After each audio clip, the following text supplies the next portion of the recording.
Hi, Madison. Lonnie Corley, just doing an Oreo cookie. I thought doing a video correspondence would be a lot better than just doing a written correspondence. Let me start on the front end to say, Madison, I think that you're an awesome teacher. I know you're just starting out.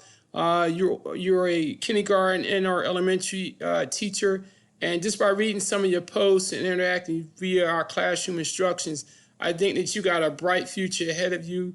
It's really exciting to see teachers starting to come back into the industry and have that fire. That's a real special characteristic. So I commend you on that. Madison, for all of your technologies, I really thought they were great. They were very interesting. Even though I am a high school teacher, JROTC, I just thought they were kind of refreshing to look at. And I was really interested in thinking, how can I possibly use some of these, even though it's an elementary level? How can I engage my students with some of this? And I thought that the Fun Brain was very different. NASA Kids, Starfar, PBS, and National Geographic, they were really, really intuitive. I think that the NASA Kids is something that I would try to implement, maybe as a simple icebreaker to stimulate some thought, because I know as the students get older, they tend to forget about those special things and those lessons that they learn at an earlier age. What stood out to me for the most part, where I listened to one of your posts about your technology and how you were trying to incorporate it, was you mentioned STEM. And with everything that you posted, your ISTEs are all aligned with it. It all makes sense, it flows, and it sounds like you can implement them even in a blended learning environment and really, really get some awesome dividends.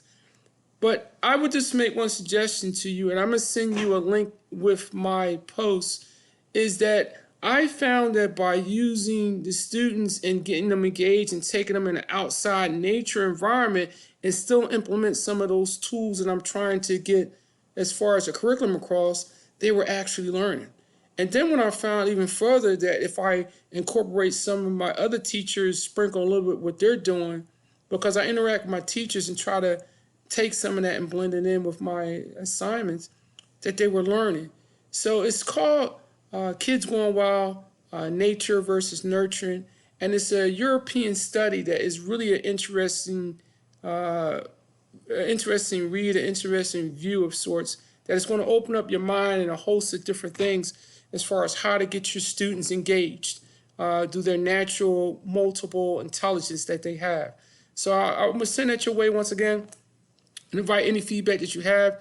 I can maybe offer some suggestions, maybe have it to you look from a different parameter. But it's just something that really worked well for me as far as being able to gauge my students' multiple intelligence and getting them to learn those critical lessons. So once again, I'm just telling Madison, really, really enjoy looking at your posts throughout the semester.